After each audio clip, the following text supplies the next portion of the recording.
260 plus yards, 3 touchdowns. Now let's look at Philip Rivers' history.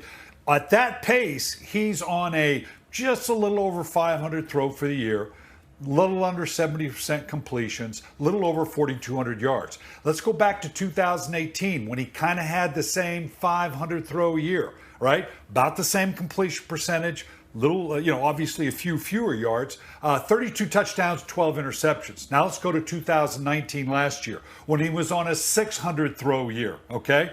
Completion percentage is the same, yards are good, but TDs are down, interceptions are up. So for Philip Rivers, if he can stay on this 30 pitch count, run the ball, kind of keep the formula going, and I know it was Detroit, but if he can be involved in the game plan in this way and doesn't have to be that 45 throw game guy, then obviously they can continue to be sneaky good for a while all the way into the playoffs. Yeah, they're pretty good, and they get the Ravens this week. They'll be tested. I think that game also told us a lot about the Lions here as they came in with high expectations, had won a couple of games in a row. A big win for them at home yesterday would have really helped them out in a wild card shot here for the second half, but no. It didn't happen. What do you think, by the way, of the Hines celebrations? He did that twice on both touchdowns.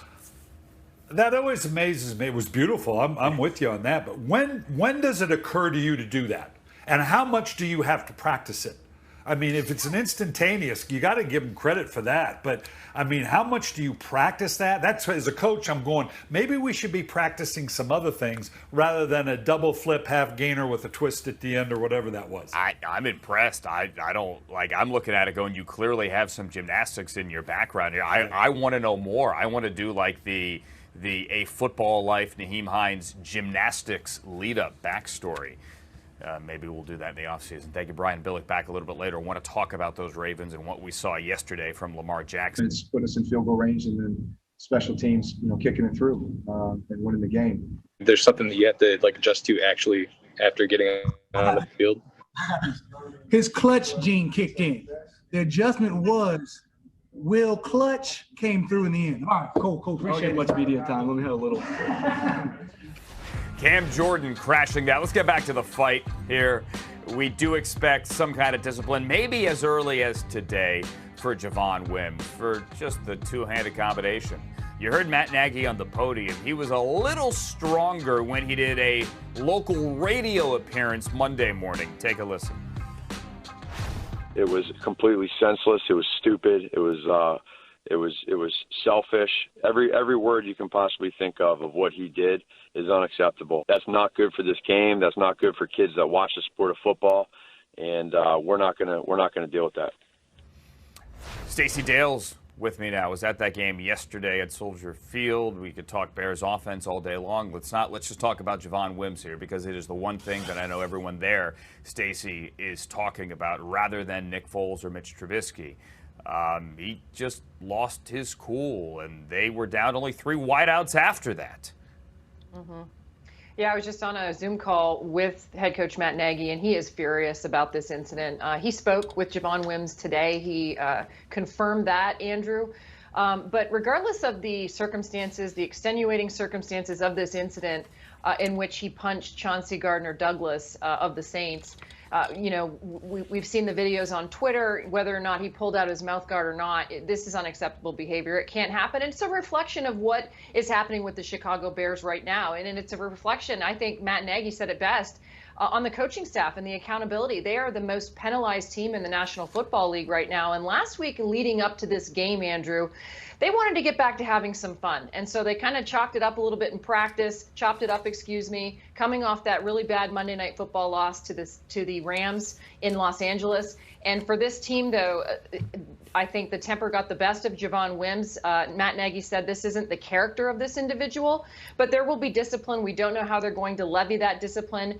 You assume it will be both from the league and internally with the Chicago Bears. But Matt Nagy extremely disappointed with this incident. And I would think this week they're really going to have to tighten things up and clean some things up and redevelop some character with this team right now. Yeah, definitely need it as they head to Tennessee for certainly a tough game there against the Titans, who have now dropped 2 in a row. The flip side of this is the Saints side of it here, Stacey. The fact that they went into Chicago on the road, cold, wind. Drew Brees made throws. They let the Bears rally back, but they found a way in overtime without Michael Thomas. They sure did, and they're continuing to ascend and get better. And they had to do this all during the Hurricane Zeta in New Orleans in preparation for this game.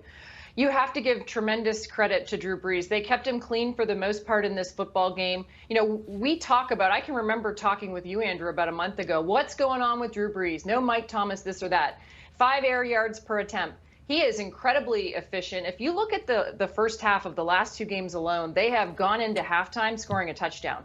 That breeds momentum. They've been outstanding defensively in stopping the run. And when you have a guy like this, and Alvin Kamara, that helps things tremendously. 160, 3 scrimmage yards once again. I can recall defensive coordinator Chuck Pagano saying, "Where's Waldo with this guy?" I mean, he's literally everywhere on the field for the New Orleans Saints. Defenses just simply can't stop him. The goal for the Bears, Andrew, was to keep him under 100. What does that mean? Because he does it in the run game. He does it in the pass game. You just want to try to keep him, contained in some respect. They weren't able to do it. Not many teams have been able in defense of the Chicago Bears to shut down Alvin Kamara. But the efficiency of this team, Drew Brees said last night, we're getting battle tested, finding ways to win, doing it with complementary football. Want to tip the cap to Roquan Smith. He did make a few plays on Kamara, simply not enough. He did. They keep going back. They keep going back to him because he is by far their most dangerous weapon. He had 96 yards receiving. Eventually, he's going to break you, and he did, and set up that final game-winning field goal. Thank you. Questions about their coach during the week.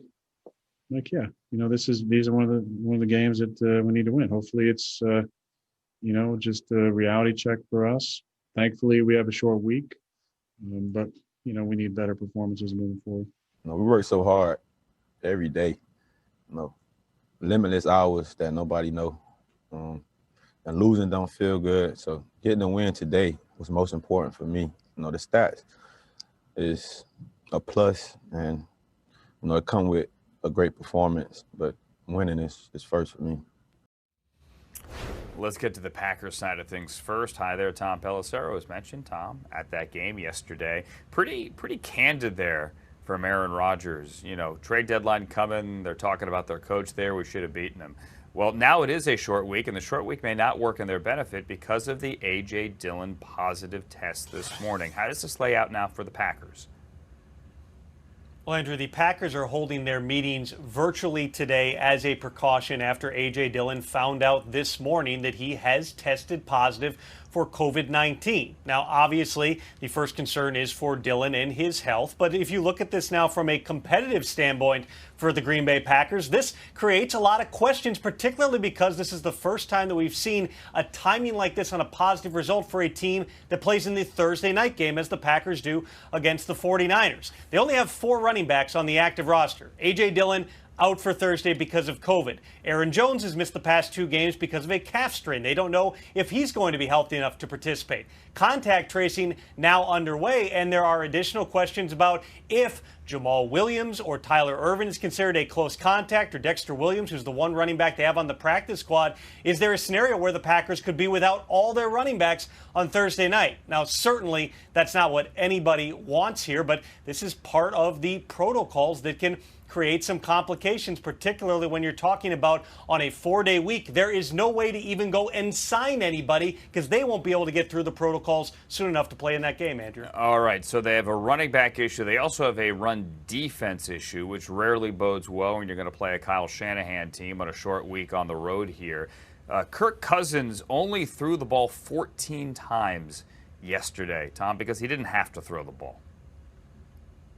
Well, and it was also smart because it was so windy out there that nobody really was throwing the ball downfield. I think Aaron Rodgers really only took 1 deep shot the entire game. It was going to be a run the ball and short passing type of an attack. And as we saw throughout the game, particularly on the Vikings' first 3 drives, all 10-plus plays, all went for touchdowns, chewed a ton of time off the clock, kept Aaron Rodgers on the bench, Green Bay simply had no answers for Dalvin Cook. You know, his running stats obviously were massive, but probably his best play in that game was a 50-yard catch and run down the middle of the field, one of the highlight plays of his career. Dalvin Cook also, at one point late in the game, lowered a shoulder along the sideline, got up kind of shaking the shoulders, looking at his sideline, getting people fired up. He was a tone setter. There's no question about it yesterday. And for a Packers defense that was looking for an answer,